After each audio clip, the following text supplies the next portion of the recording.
So I was in an abusive relationship, and I went to the hospital. I got my face broke.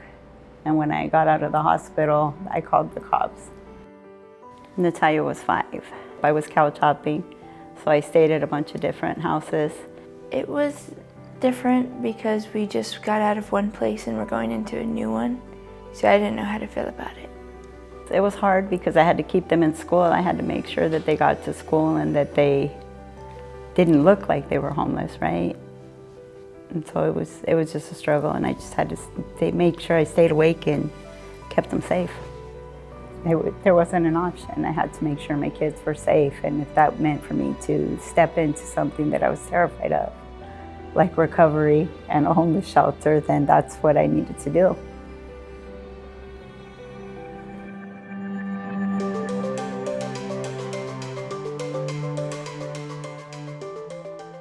I was lucky. I went to treatment with my daughter, and my son was actually homeless. They actually got me into UMOMs.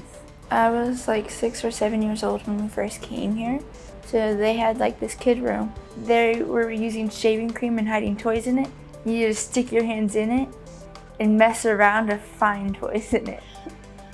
And then they even had a teen room for my brother. And that was huge for my son, who was 15 and carried the weight of the world on his shoulders. So he was able to go to school in the teen center because they had the computers there. He was able to go to football practice because he knew that I was going to be okay. I went to the school nearby. As we spent more time here, I felt more comfortable. I made lots of friends that were like my age. I was playing with the other kids. They even had the game closet, and we had to do chores to get games, and then we'd have family game nights. And we didn't miss a dinner. People in the community would come and serve dinner for us, and we just got to know more people. And that was a blessing, and we made all of our friends here, right? So just community. I would say the staff here are more like cheerleaders. Like they're all rooting for us, right? They just want us to succeed. And they were there in case things got overwhelming. They were like friends and they were family. And we were all connected, and like they cared for you to the point where you felt safe no matter what. Well, God is good. God is good, and that's why I am where I am today.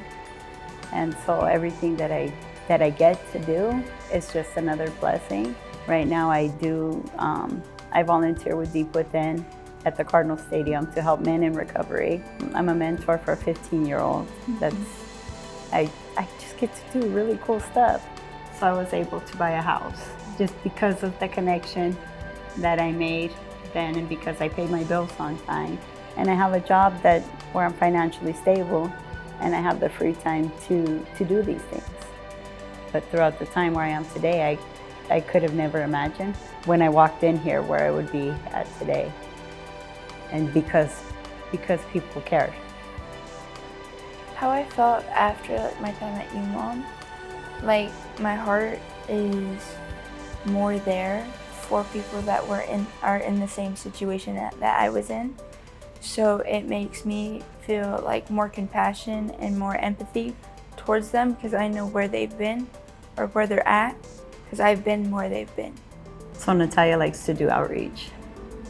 She has a big heart to go do outreach in the city. Yeah, and I also want to build houses for the homeless.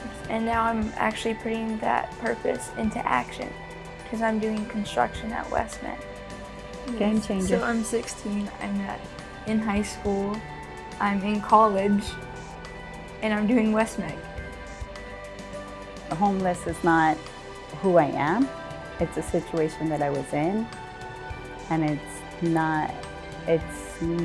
it doesn't define who you are or what you can become.